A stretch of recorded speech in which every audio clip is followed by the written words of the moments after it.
Many years ago, I watched a movie where the main character died and went to heaven. His own, invented from his memories, dreams, and desires.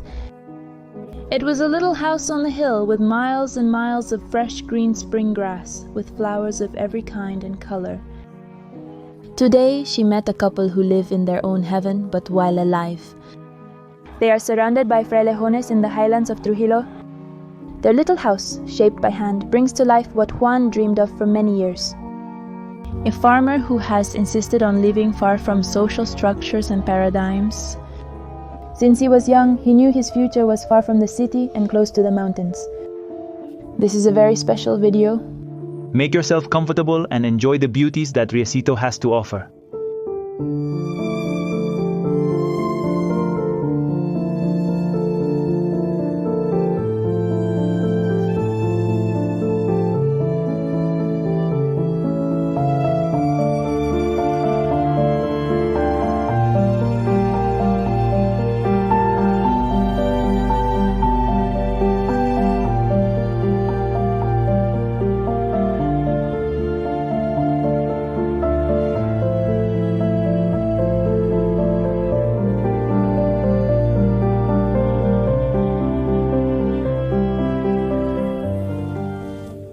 Travelers.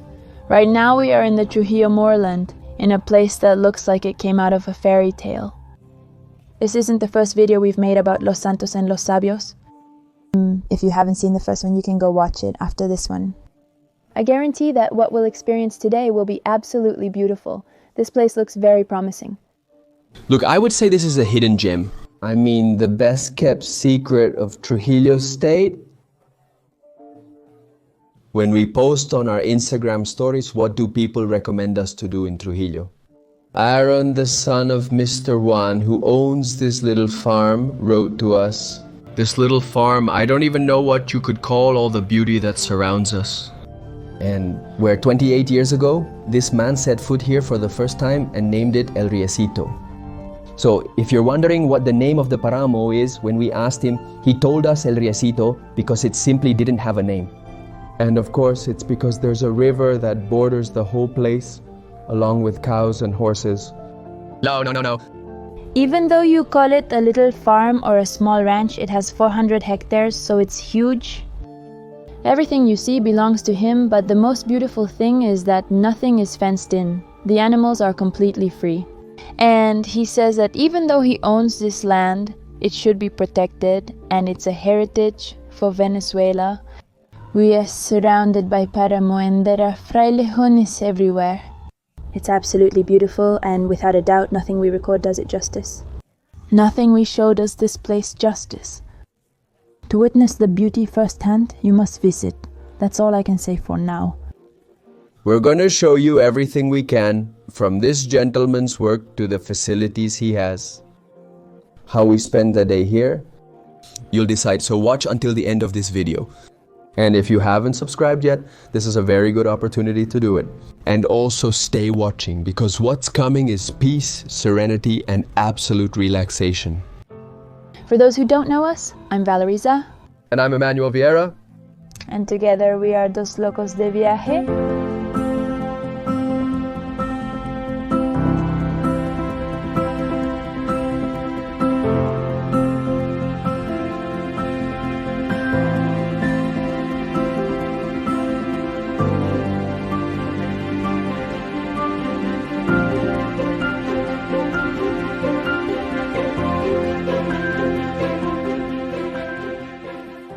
Who is Juan Montalvo? Juan Montalvo. Serious question, as the other would say. I say I'll go back to the sayings. He who is about to leave peeks out. I think since I was very young, I lived in Bogota. And around me where I lived, there were a lot of gypsies. Beautiful Spaniards, the crazy men and women with their dresses, their long sleeves, their huge earrings, their high heels. The dresses were white with big green or orange spots, and the men always wore white pants rolled up with espadrilles. although I was always drawn to the gypsy, their way of life. And the girl who lived in the house lived in the countryside. I would always go 8 years old, 9 years old, I would go to her house on the weekend when she went out. The countryside always caught my eye. And I think that's why I feel like a countryman. I really feel like a countryman. I define myself as a man of the countryside, more than, well, sometimes people call you a hippie, I don't know. I think I define myself more as a man of the countryside, wanting to leave my mark in the best way possible, leaving my mark. I mean, I feel like it's important. I feel like everyone has a purpose in life. And if you have like certain handicaps in your favor, I don't know, then, well, I think that's something we need to empower. And for me, the strength is in that, in knowing how to live like nature. I want to show you our little cabin, but first I'm going to give you a bit of context. We're 2.5 hours away by car from Trujillo, the capital of Trujillo, and we have to go through mountains. Not just any car can make it. And it's a pretty difficult road, so everything you see here was built with a lot of effort, and it's amazing. Let's get started. I love it because to enter the house you have to go down, you descend, it's like a hideout. There are several rooms. We'll leave ours for last, which is also our favorite. Let's start with this one, which has 3 single beds.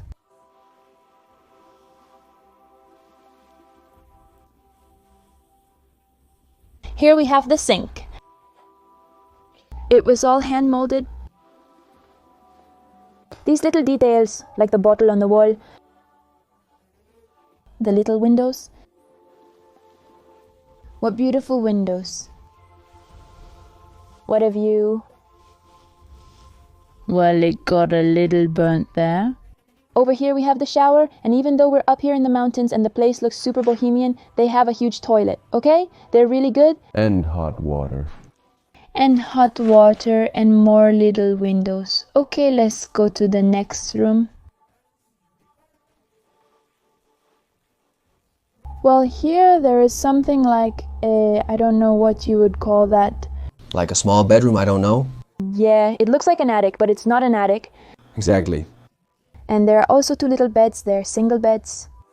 Since this is one of his multiple cabins, but he told us that this one fits 9 people. Here's the living room. Over here we have another room which can be turned into a bedroom, but when it's not a bedroom, it's also another part of the living room. It has its fireplace, which, believe me, is necessary at night. It's so cold that during this season the floor can even freeze and it looks like snow. Well, it is snow, but it's like a thin layer of snow. Let's see if we're lucky and we see it tomorrow, because today we weren't that lucky. It looked like everything was covered in snow. And if we're not that lucky, we'll show you some pictures. Some photographs that Mr. Juan has taken with his phone. Look how beautiful this is. I think it's spectacular. Here's another chimney. Here's another bedroom. The sink looks so quaint to me. Look at it, look at it. How beautiful. I'm impressed by the amount of details, the furniture, the rugs, the windows, the walls with bottles, the painted things. Look, here we have another little bathroom with its shower too. Exceptionally spacious and comfortable. They have electricity. In fact, electricity only arrived just 3 years ago. They had to bring it in because obviously there was nothing in this area. And it's a real luxury to have electricity here. And now let's go to our room. Look at this door, how beautiful it is. Welcome. It's a bit messy because we've already used it. Over here we have the little bed, and it has a lot of layers because when we told you it's cold, it really is cold. Look, 1, 2, 3, 4, 5, and 6. And with these layers, you don't even need to wear a onesie or anything. You can sleep without clothes and you'll still be nice and warm. Here we have the sink. The bathroom, what I love about this bathroom is the window. But what we like most about this room is that it has this balcony. Here we have our coffee in the morning. And I have to confess to you that I cried a little when I saw this truly unique view. I had never been in a place as beautiful as this. I think it's in the top 5 most beautiful places I've ever stayed. I'm not exaggerating, I really mean it. The camera doesn't do it justice. When you're here in person, you can see the amount of detail. All the mountains that form a valley, the frailejones, the pine trees, the cows. Yeah, I also agree that this video doesn't do it justice.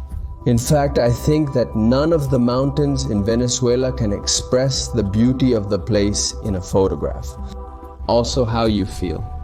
Because one thing is explicit or outward beauty. What you see in front of your eyes is one thing, and what you feel being in the place is another. And honestly, the piece of Riesito is hard. Really hard to match with other places in our country.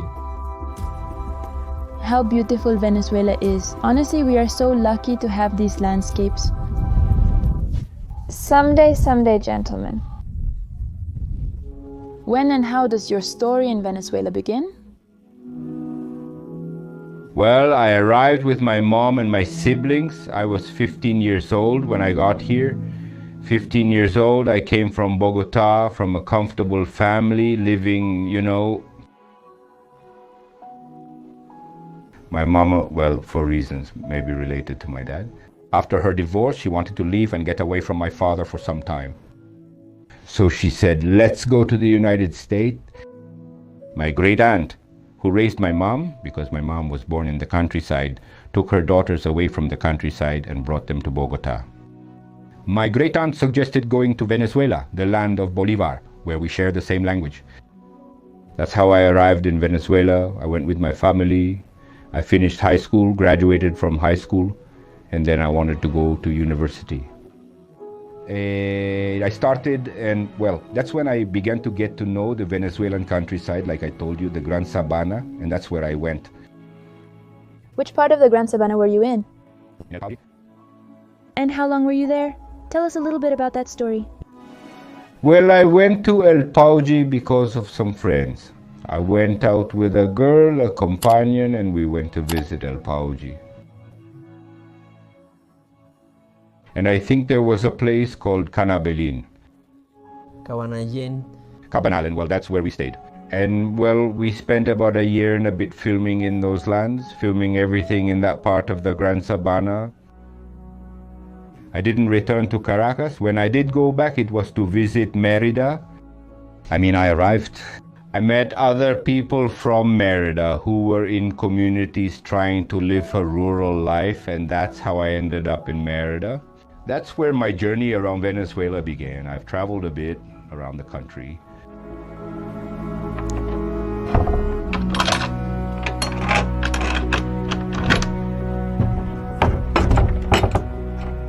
We're closing up to obviously show you the rural engineering, not because it's unsafe, not at all, but because it's really, really cool. Hello, my love. Hello, little cow.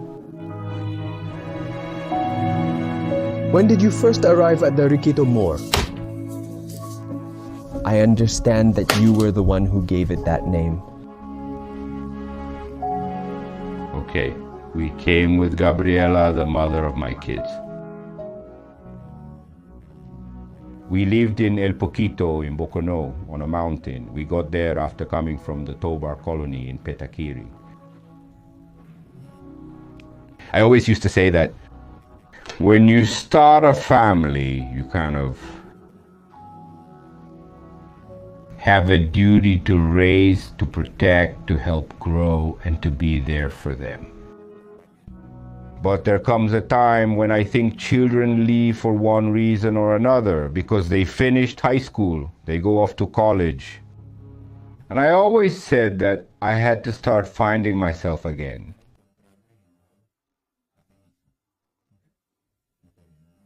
At one point, I thought about going with the Kobe to Santa Marta in Colombia with some indigenous people who live in their own communities.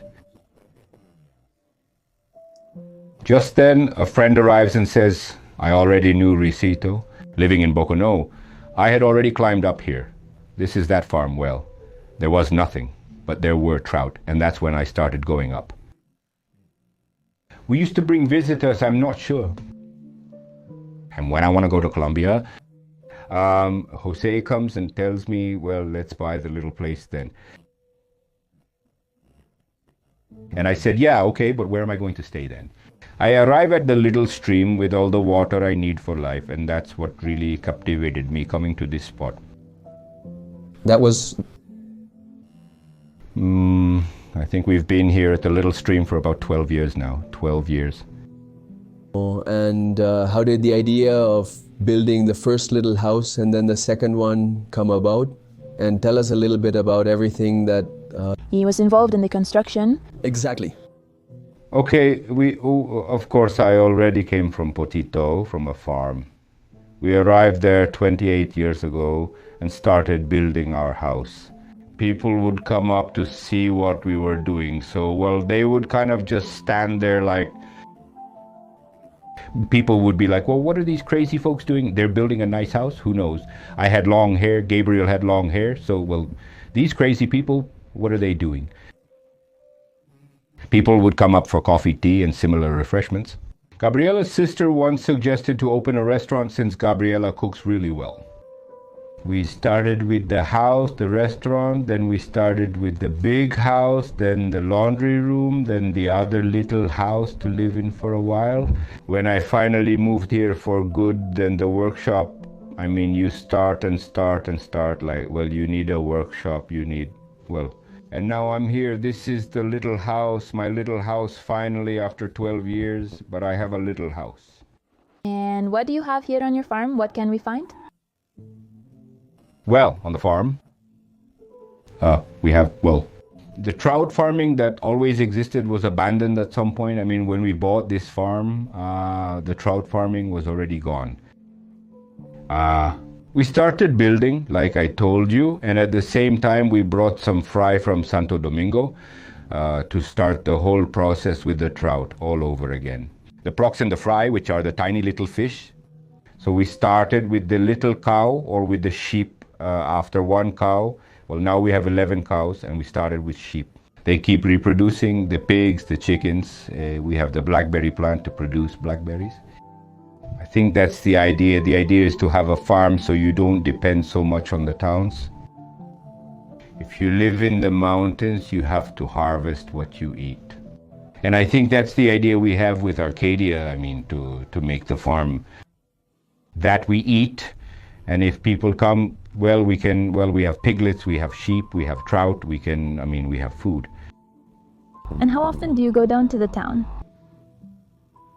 Well, once a month. I wish I didn't have to go down. It's really hard for me to go down. I mean, I could stay here for the rest of my life without going down. Oh, how delicious. Look, it's a work of art. Try eating it.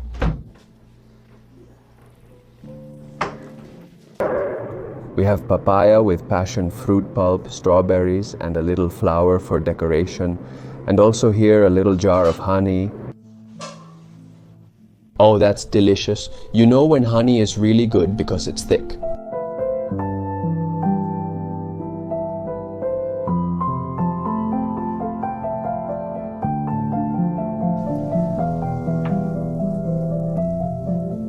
Look, for the second course, they brought us a curd made from that little cow you see out there. They milked her this morning.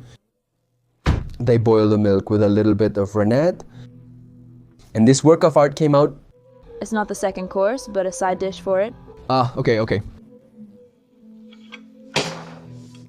Well, we have to wait for the rest to arrive. And here they are, the stars of every Venezuelan breakfast, arepitas with this cheese curd. And over here, a little butter. Now look, an avocado. The milk cream. Wow, look, milk cream. It can't be missing. That's true. Avocado, what a delight. I had already gone ahead and filled an arepa, and now we've just been served a mule broth, which is basically a little soup with egg. To get some strength. That's truly the peasant style. Okay? Because others add milk, we the little peasants don't add milk because if there isn't any... Already? That's right, how delicious. Little things keep coming in. Now we got some cheese, some chicken. Look, I'm gonna have to eat this arepa like the crumbs in Lara State. Cutting little pieces, putting it together with each thing because honestly everything looks so delicious. And just imagine that we're once again at 2,800 meters above sea level in a Trujillo moor, completely isolated. I mean, we're super isolated. 27 kilometers from civilization on a road where you can't go faster than 8 or 10 kilometers per hour. Amazing. Look, things keep coming in. This is an Andean egg mojito, so you can, put it on the arepa. This is also very typical from here, from Doña Arcadia, I would say. From Doña Arcadia? Chef. Let's see if we can film her in action there. How delicious. Alright, let's try it. I'm curious about this curd. Let's try the curd, which is also made here. And a little spicy one. That curd comes from Fortuna. That's the name of the cow. Alright, enjoy your meal. Wow. Explain. Creamy, a little salty. It's like cream cheese, but with much more texture. It's not as smooth as cream cheese. It's a bit salty. And with the arepa like this, just simple. It's amazing. And the little spicy sauce isn't too hot, but it has a lot of flavor. So it gives it, look, the perfect touch. Now try this guy right here. I've never seen this before. Me neither. It's the first time. It resembles a watery periquito at first sight. Let's give it a try. Oh, what a disaster. But it's delicious. Delicious. It tastes like that. Like a periquito, a really tasty periquito. I loved it. After that delicious breakfast, let me show you this second little cabin, which serves as a social area, restaurant, and dining room. A little bit of everything. Over here! Here's a fireplace we used last night upon arrival, and it was wonderful. And over here is the dining room with another fireplace back there at the end. Of course, everything is surrounded by windows with spectacular views of the countryside. And over here is the kitchen, where the magic happens, where Mrs. Arcadia works wonders with her hands. And, well, she brings us the works of art you saw there. You'll meet her soon as well. Look at the beauty of this open place. Gaze up at the colorful stained glass windows. No, what a sight.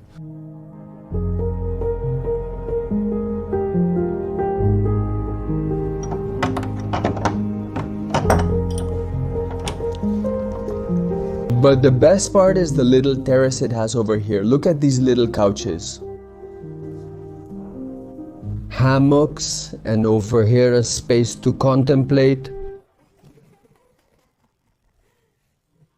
And over here, well, this area to contemplate. And actually, last night we saw the whole starry sky. We're going to try to record it for you today because yesterday we arrived very tired. We finished making the previous video and decided to just contemplate and enjoy this magical landscape. Look, Juan was telling us that since there are no fences or anything here, people just come in as if it were their own home. And a group of farmers came in who are hunters, but they catch fish with their hands. They don't use nets or hooks, they just go into the little holes in the river, stick their hands in, and pull the fish out. That's crazy. Look, how beautiful. How does it feel living here? Oh, wonderful. I mean, I think I keep reaffirming it to myself. I think every time I wake up, it's like reaffirming yourself. That there isn't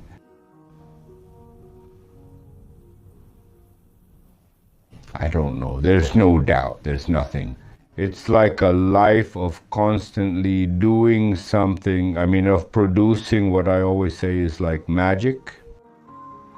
I mean, the fact that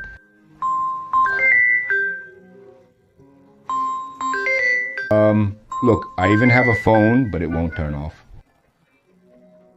What are your 3 keys to living a peaceful life? The 3 keys, I think one is, I don't know what the order is, but well, it's doing, eating, and sleeping. I think if 1 in life, I've managed to do it, I think, for many years. I think since I moved to the countryside, I've been a guy who doesn't stay up late. There's no time to stay up late then.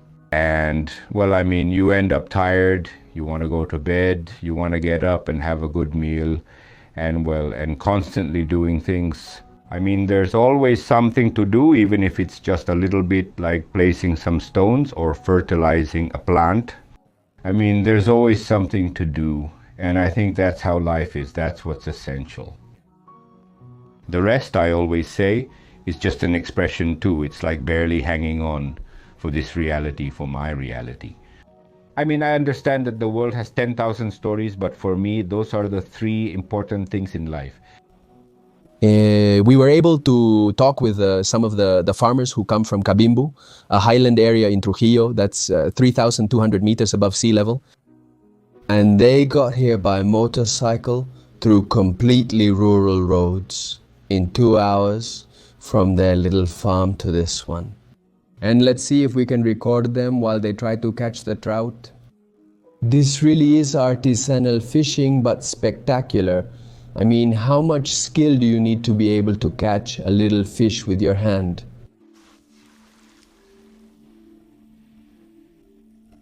No, that much.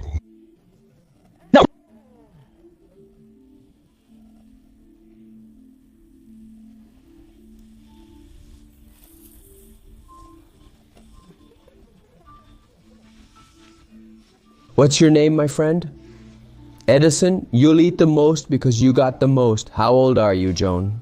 Edison, besides fishing for trout, what else do you do during the day? We are farmers. What do you plant the most?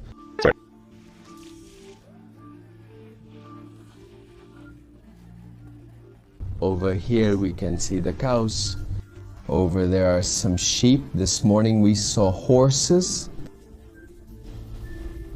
No, they're still right here. Are the horses still around there? Yes, Samer, I caught a trout and they're all like slugs, so it's hard work to take them out by hand. One said the glove made it easier due to less slipping, but it's likely the same either way. Even so, the water was so cold and they went in with the clothes they had on, so it looks like they don't have any clothes to change into. And then riding for 2 hours through this wasteland on a motorcycle? Oh, I got cold. Look, there's a horse over there. Uh-huh, did you see? The horse's tail. I got cold just thinking about it. Here you can see a lot more trout. But Juan was telling us that when his neighbors, so to speak, because even though they're 2 hours away, they're still mountain neighbors. They come, but he doesn't let them come up to this part. Because I asked myself and said, if this is your property, why do you let everyone come in and take out their trout or hang out? Or whatever, because about 15 motorcycles showed up. And he says that's the culture of this place. Here your best brother is your neighbor, so you have to live in peace with them.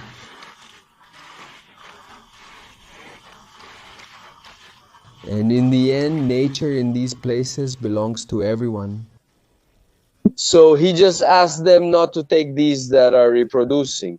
Because the method of reproduction of the trout, the female releases the eggs, and then the male comes by and releases the sperm.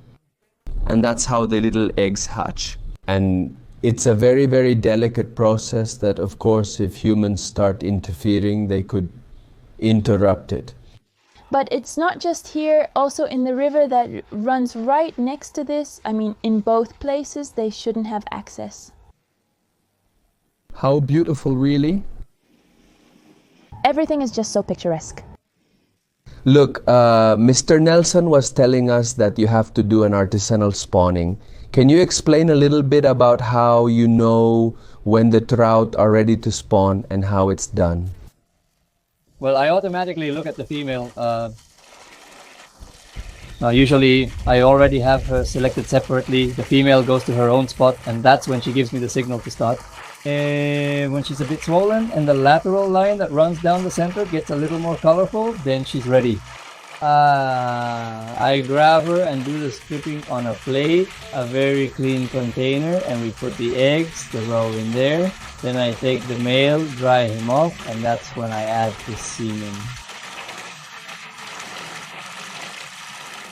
And he was telling us that the eggs from here in Trujillo are some of the best for the fry, because there wasn't so much loss. Well, here in El Riesito, I can't guarantee it, and many of the farmers who have been here have said the same.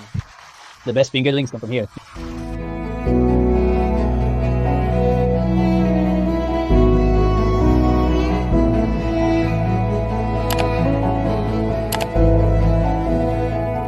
Here, Mr. Juan. He's going to give us an example. When I throw them food, they will come close and I catch them. Okay. It looks easy in theory. Let's see how I do in practice. Like with a pool net. Aha, that's it.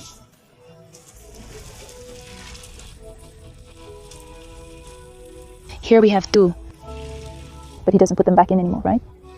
How would you describe Riesito? How would you describe these mountains for those who still can't see them?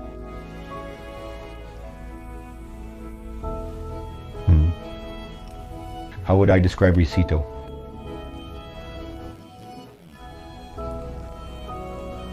There's a song out there that I've wanted to compose and that I have somewhere around.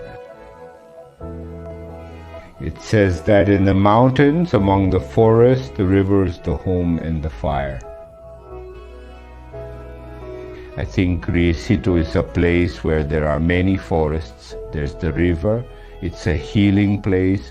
I think no one touches the waters. I mean, there's no contamination.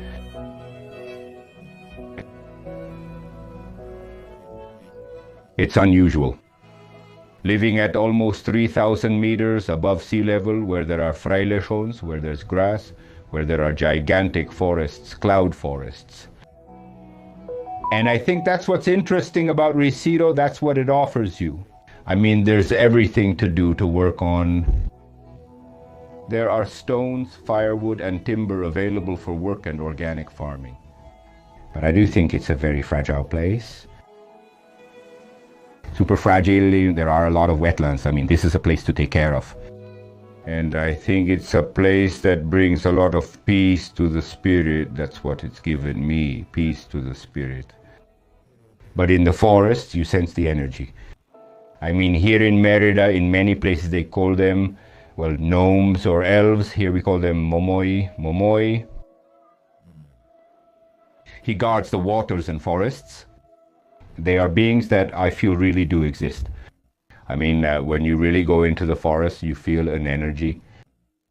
And these lands, you were telling me before that they are ancestral lands. Indigenous people lived here. Which indigenous communities lived here? The Cospe lived here.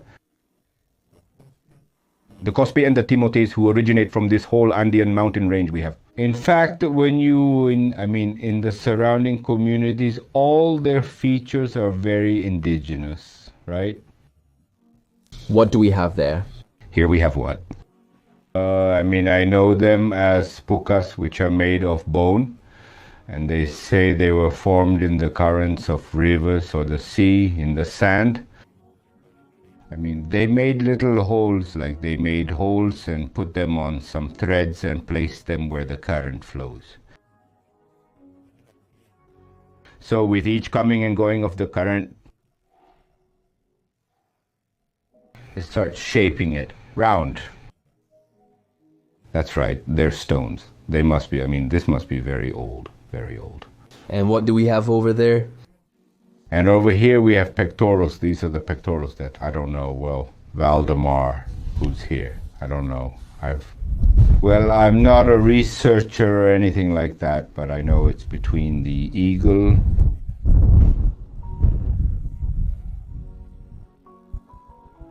as a mystical figure of these guys. There's the bat and there's the owl. In all cultures, even in Egyptian ones, we always find the owl as a symbol of intelligence, right?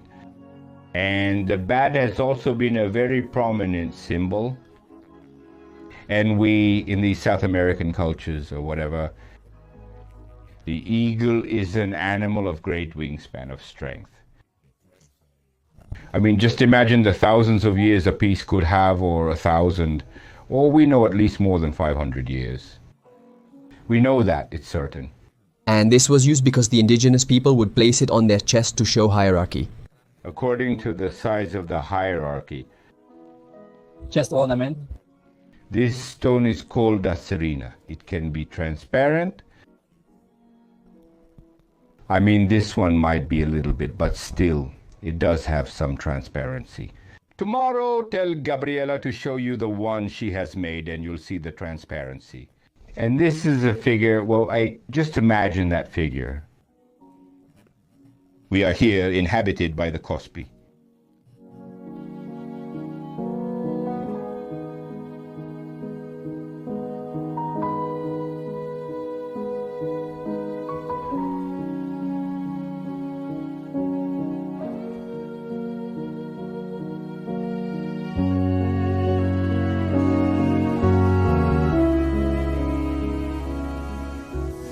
Here we are. I'm relaxing for a bit in a hammock, about to take a nap, and Ninita is over there painting because Ninita is quite the artist. And life in the countryside has room for everything. You do everything you have to do, and there are always more things left to do. But you also always find moments to relax, to take a nap, to have a little coffee. And right now, while we wait for lunch, which is late because of so much filming, it's almost 4 in the afternoon, we said, well, let's take a moment to contemplate and enjoy the magic that surrounds us.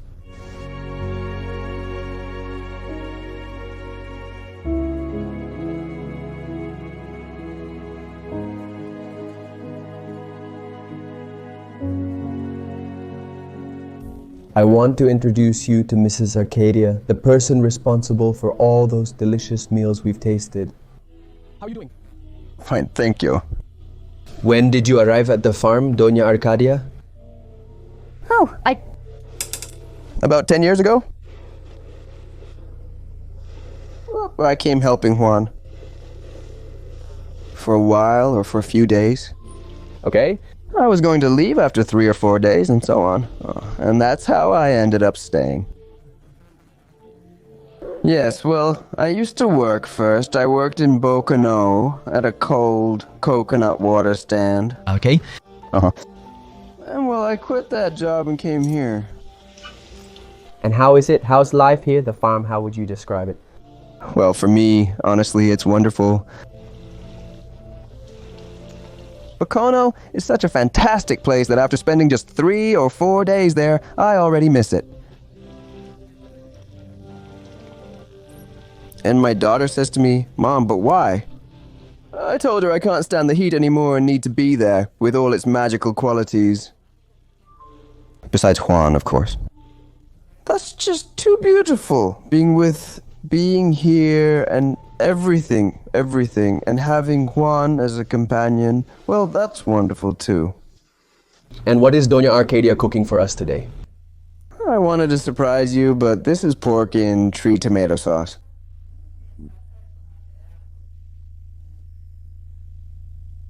Wow, that looks amazing. Uh-huh. I noticed he was using a pressure cooker. Yeah, to tenderize the pork a little bit. Uh-huh, that's really tender. And the sauce is served separately. And here in this little pot it was also a surprise. This is a little soup made from local fava beans harvested here at home. Juan was telling us that fava bean soup is super traditional around here. It's really good. I hadn't tried it before. Okay. I mean, I didn't know it was eaten that way. We always ate it like Ferraro, you know? Yeah. We used to toast the beans, and one day Juan said, "Let's make a little soup." I replied, "Bean soup?" But when I tried it, I said, "Well, let's harvest more beans because this is just too delicious." Oh, I can't wait to try it. Yes, it's really good. How delicious. How delicious. Well, we were talking a little bit about raising children nowadays, and you told us that you raised your children in a little house without electricity. And my question is, how did you do it? What was that experience like, raising your children in the middle of nature, without electricity? And how long were you without electricity? Well, I think we lived without electricity for about 6 years.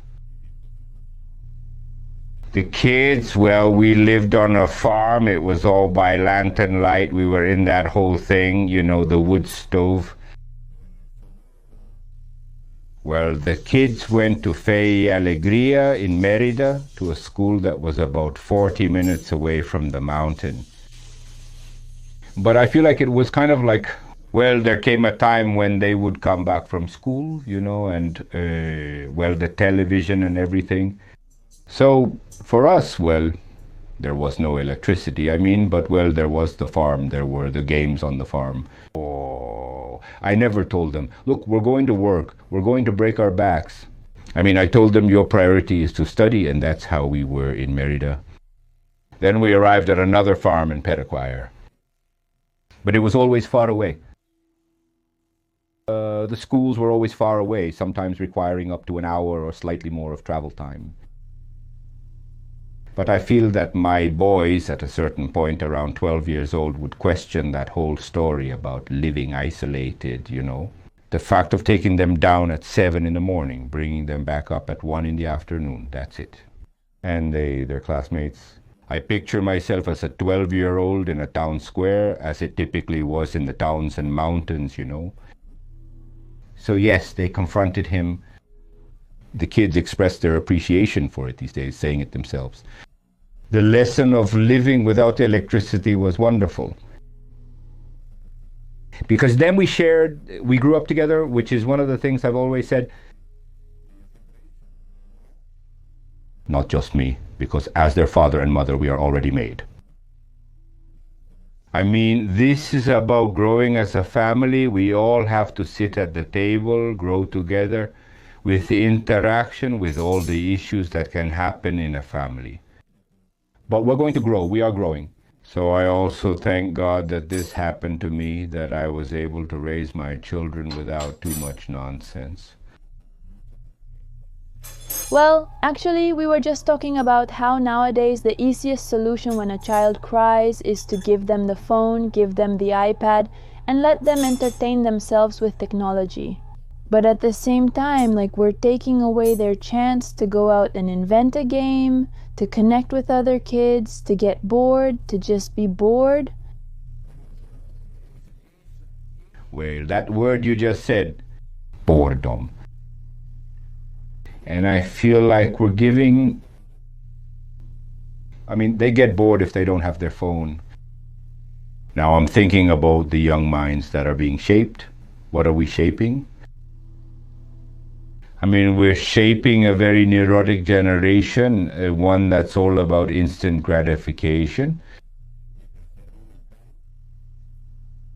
And I'm not a psychologist or anything, but life has taught me that it's at that age when a person starts to be shaped, right?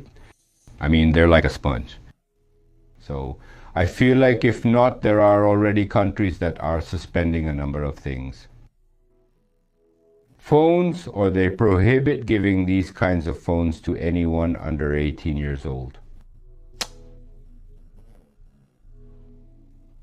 These are really serious situations, and I don't know if I don't think we're going to be able to stop these things. But I do think there might be a way that we must raise awareness about our work with families to ensure a thriving future generation. I feel like it's very intense. Well, very spoiled. That's the word. We're not parents yet, but we do like to listen a lot about the topic of parenting. And I was listening to a neuroscientist who said that boredom is very important in life, Because when you're bored, there comes a stage where it turns into contemplation, into doing nothing, and your mind starts to think. And many of humanity's greatest discoveries were made in that state. In that boredom. For example, Newton was sitting under a tree, contemplating the scenery. Suddenly he saw an apple fall and asked, "Why does it fall downward?" It might seem like an obvious question, as if it would fall upward. But until he questioned, analyzed, and studied it, the discoveries wouldn't have been made. The law of gravity and all the laws that came with it. So it's an interesting moment, and I tell Edma when we have kids I want to go live in Margarita. Conclusion. But no, for me, having nature as the playground is fundamental, because you're connecting with the world and discovering ourselves as beings connected to our environment, and not as individuals who go through the world doing whatever they feel like and taking advantage of whatever they want, without caring about the consequences that brings, which will only lead to us not having a planet in just a few years. I keep insisting that the world is the world, because if it weren't, it wouldn't be the world, as they say. That's unstoppable. But, as I was also telling you, I think this morning, I believe that the seed of the human being, which is love, is sensitivity. I mean, we all feel that. I mean, we all long for it. Now, what's happening nowadays? I mean, if the kids keep staying in their rooms, no matter how much we want to bring that back, it's going to be a tough problem.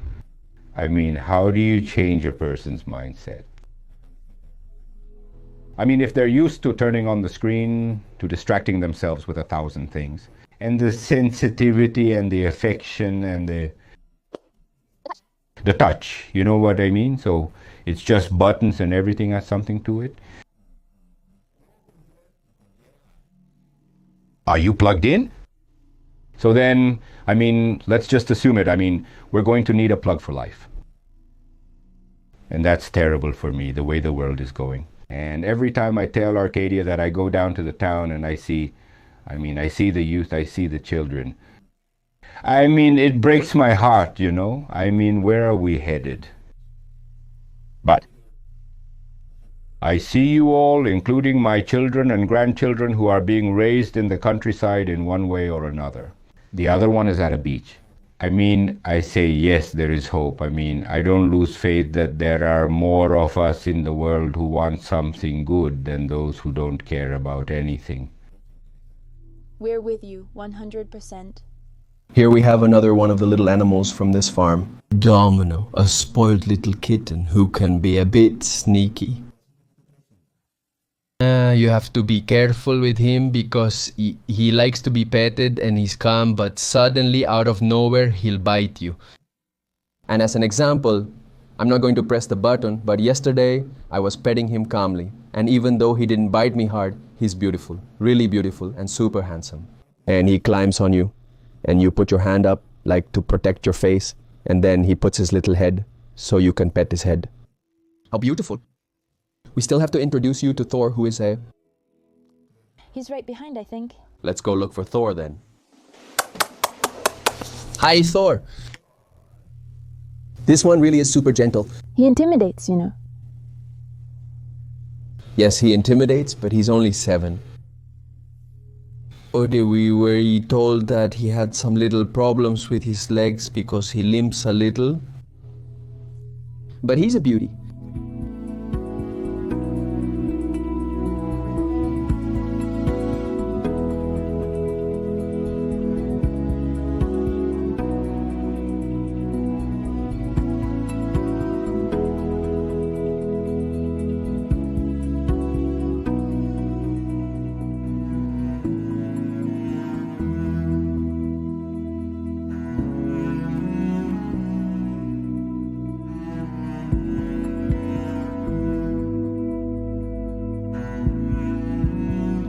How have you been, Nini? Look, I really didn't know where we were coming. That almost always happens to me. They tell us that, hey, we have a place that's great, come check it out. Okay, we arrive and we don't really have much idea where we're going, but I'm pleasantly surprised. I didn't know this was in Trujillo. I didn't know Trujillo had such beautiful paramos. We've had an amazing time. I thought we were going to do a lot of things, that we were going to go horseback riding, that we were going to go hiking, that we were going to fish, that we were going to... But the day has gone by with good conversations and just taking in nature. It's been so relaxing. I feel so much peace. I feel so connected with life, with my purpose, which is to enjoy nature. I think that's my purpose in life, to connect with places like this whenever I can. And I'm amazed to see how there are rebellious people who decide to go against the system and create a lifestyle that's totally different from what, at least for me, is considered normal, right? They say, look, you don't need a lot of technology, just the basics. As long as I can eat and feel at peace, I'm fine. And I feel like I'm moving more and more in that direction, like my daily life is wrapped up in so much consumerism. I'm on social media and I see a new car, I see new houses, I see, I don't know, new clothes, trends, and I say, wow, that's so cool. But then I come to these places and I say, but you don't need much to be happy. Because I think that with that car or with that house or with those clothes, I'm going to achieve that peace that I really only find in these places where, look. I've changed my clothes 3 times due to the cold. This sweater is okay, but I want a different one, so I continue changing. But other than that, I think a life like this, of austerity, where you have just the basics. True peace lies in allowing yourself to be surprised by what each day brings. And just to be clear, I'm not judging people who long for a new car. I'm probably that person too. But I feel that in my search for that fulfilled Valerie,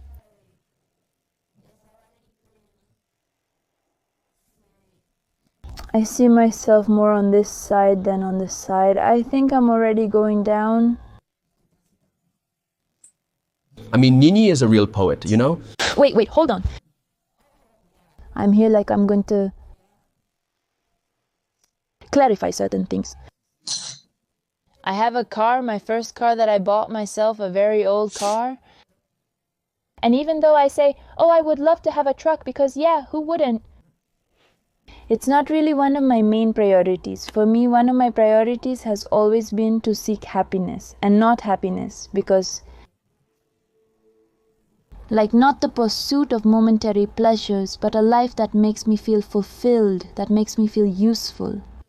With my abilities, with the abilities that God gave me, and also for those around me.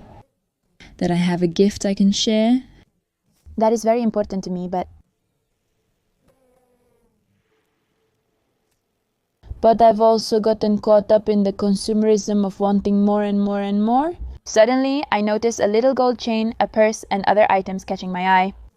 I ask myself, what will I do with so many purses later on? And what do I do with gold? I haven't even purchased it yet.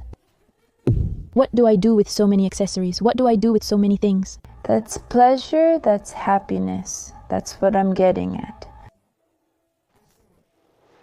Yeah, I think I'm really hippie now. Suddenly, I'm going to start levitating. Nini. First of all, I think we've already shared some of the gifts that God gave us, which is the power of communication. Because speaking in front of a camera, even though it's really hard for us, is not an easy task and not everyone can do it. Every time we read your comments saying, you changed my life, I went back to Venezuela, we feel a responsibility. It's complicated when you say, I went back to Venezuela because of your videos. But beyond that, I made the decision that had taken me so long to make. I took the risk to make that trip I had dreamed of for so long, but I didn't dare to do it alone, and I didn't have anyone to go with me. I think this is a message that we've carried with us all these years. And seeing you make it a reality is fulfilling part of our life's purpose. There's a very beautiful phrase. My memory for names, for please never be offended if you come up to me and I don't remember your name because I don't do it on purpose. I'm likely going to paraphrase this very poorly, but it's something like, I hope that the day I'm in front of God, He tells me how I made the most of everything you gave me, how I used everything you gave me. Were you the one with the shaved head and all that? That was another really good one. Let me look for it. I think it's going to turn out beautiful. I want to highlight how fulfilled you must be, how truly connected to nature you have to be to live without electricity. Because it's not just about having light, it's about having energy for the fridge, for the washing machine, and so on and so on. I mean, Juan told us that on this farm, which has been here for 12 years, he spent over 8 years without electricity. 3 years ago, they were finally able to get electricity from the nearest neighbor. 8 kilometers of power lines were needed to bring electricity to the little farm El Riecito. And obviously, we were born and raised with electricity, and we don't even notice it. I mean, we can't even imagine a life without electricity. But when he told us what life was like without electricity, he seemed so relaxed. It was like, well, you know, we got used to it, we adapted, and we didn't need it. Obviously, I mean, from my perspective, it is necessary, but being here, being so connected, having everything you need to be happy, if he doesn't need it, it's unnecessary. They had their little fire at night. A little more planning regarding the food and snacks. But in such a cold moor, he tells us, look, the meat and the beans would be left behind. 3-4 days outside, and with the cold, it would keep frozen. What a true beauty and a beautiful day. It's been a day of much reflection and many conversations, as Niñita says. Hold on, I'm finding the phrase. Let's see if he finds the phrase. Give me a second here. I got it. My memory isn't very good, but that's why I have everything written down. When I'm before God at the end of my life, I want to be able to say, I didn't waste a single bit of talent, so I can say, I used everything you gave me. The first time I heard this phrase, I cried like a little girl. Because how beautiful it is to recognize that we all have a gift and that we've made the most of it. Not being left with the regret of, oh well, but I didn't try, oh no, but what if I fail, oh no, but I'm scared. But instead, to take advantage of it, to make the most of what we feel, what we're good at, what comes a little easier to us, and do it. And while looking for this phrase, I found another one. That phrase, I'll tell you who it's from in a moment. Surely, Irma Bobek? Bombek? And this other one is anonymous, I think, and it says,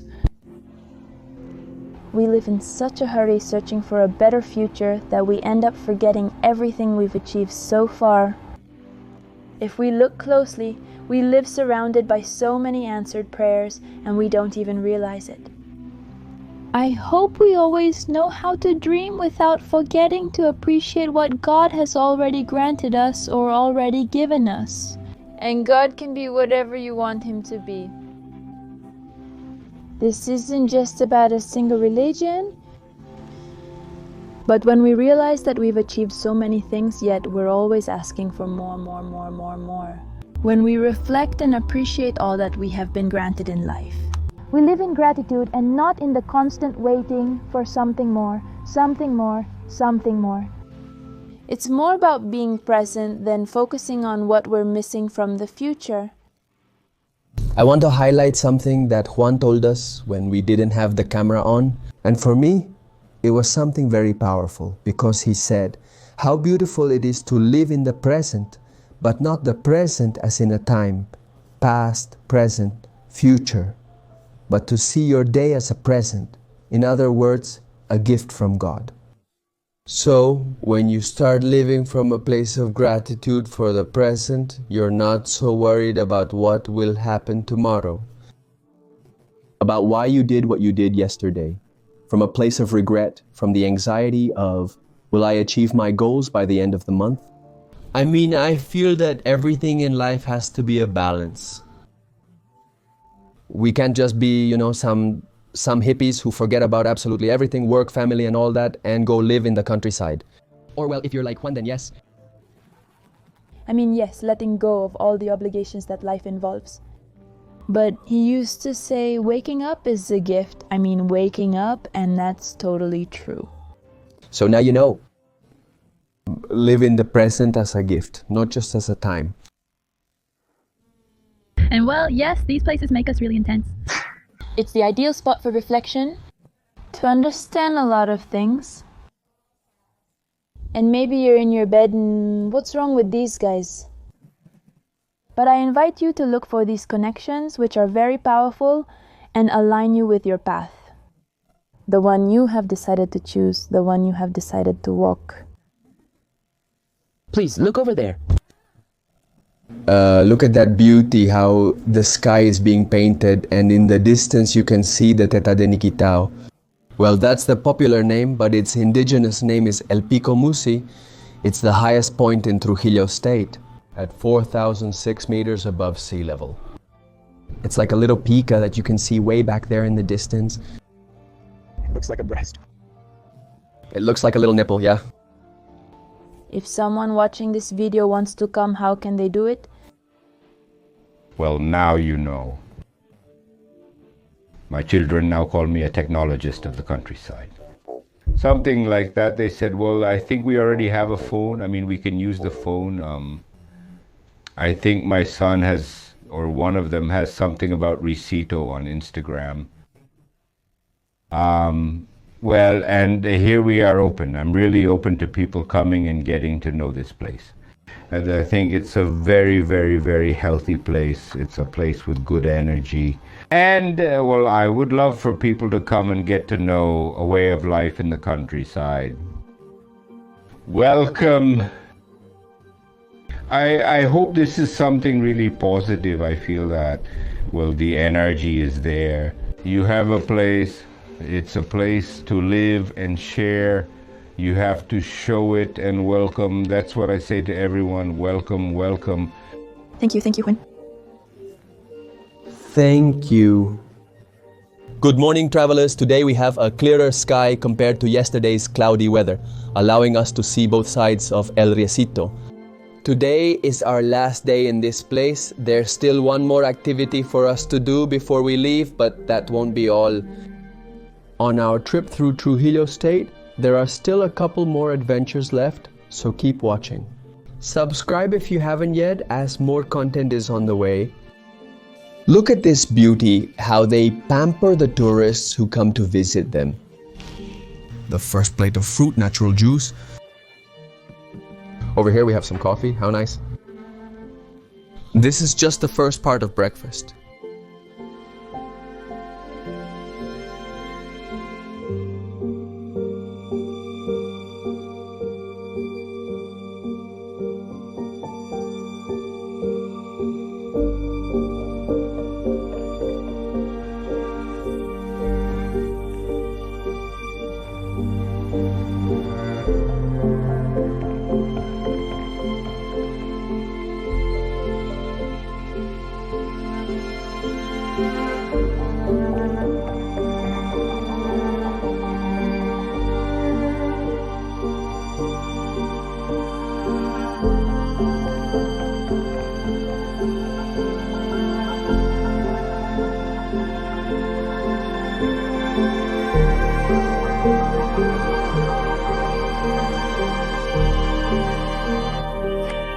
This video couldn't end without a little travel adventure.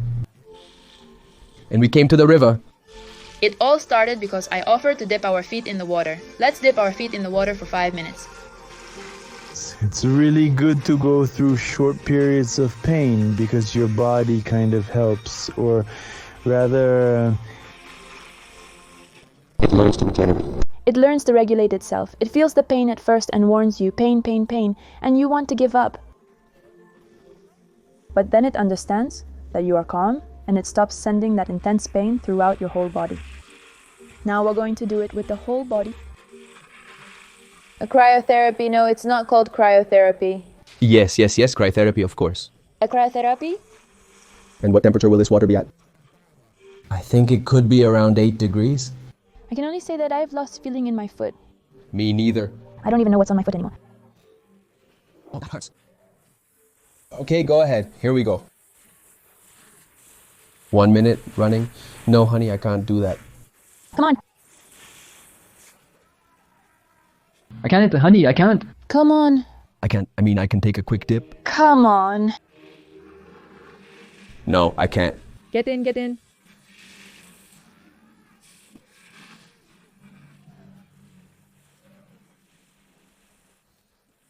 Come on, back, get in.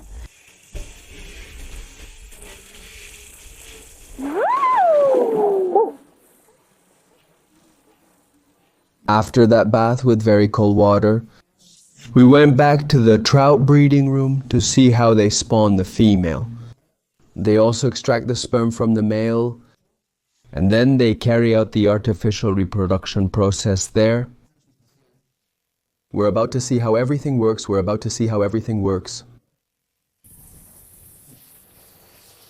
Look at this beauty.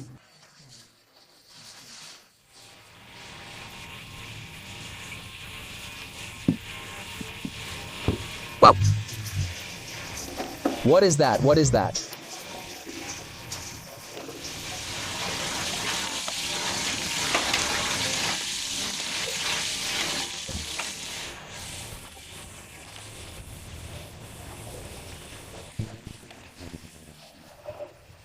Una trucha puede tener más de 2000 huevos. Wow. Trout, caviar, and now here comes the male. From which they will extract the sperm to fertilize these eggs. Look, first the male is squeezed in the air to remove the urine, and then the sperm remains.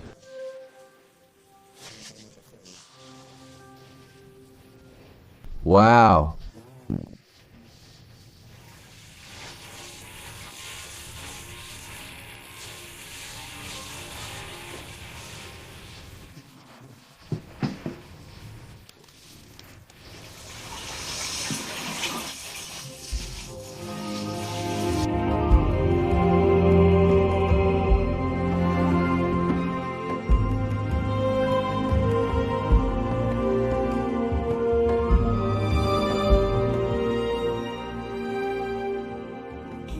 And we've reached the end of this adventure. I want to tell you honestly, this is not a place for everyone.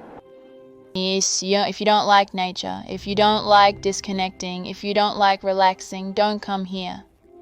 But if you're like us, who love nature, enjoy relaxing, disconnecting, meeting wonderful people, eating delicious food, and having a few peaceful days, then this is a wonderful place in the Trujillo moorlands. Because there's no internet, you're completely disconnected. But, well, there are basic services like hot water. Obviously, you don't need air conditioning because the cold is amazing. What we can guarantee is that you'll have conversations, look, that will last a lifetime. I think that, like Niñita says, this is a place you really have to think about if you decide to come. But if you do, I'm going to leave you the prices. They range from $40 to $80 per person, including breakfast, or if you want lunch, if you want dinner, and obviously the stay. They also include pickup in the town. Because even though you have to come with your own trucks, since cars can't get here, it's really complicated to get to this farm.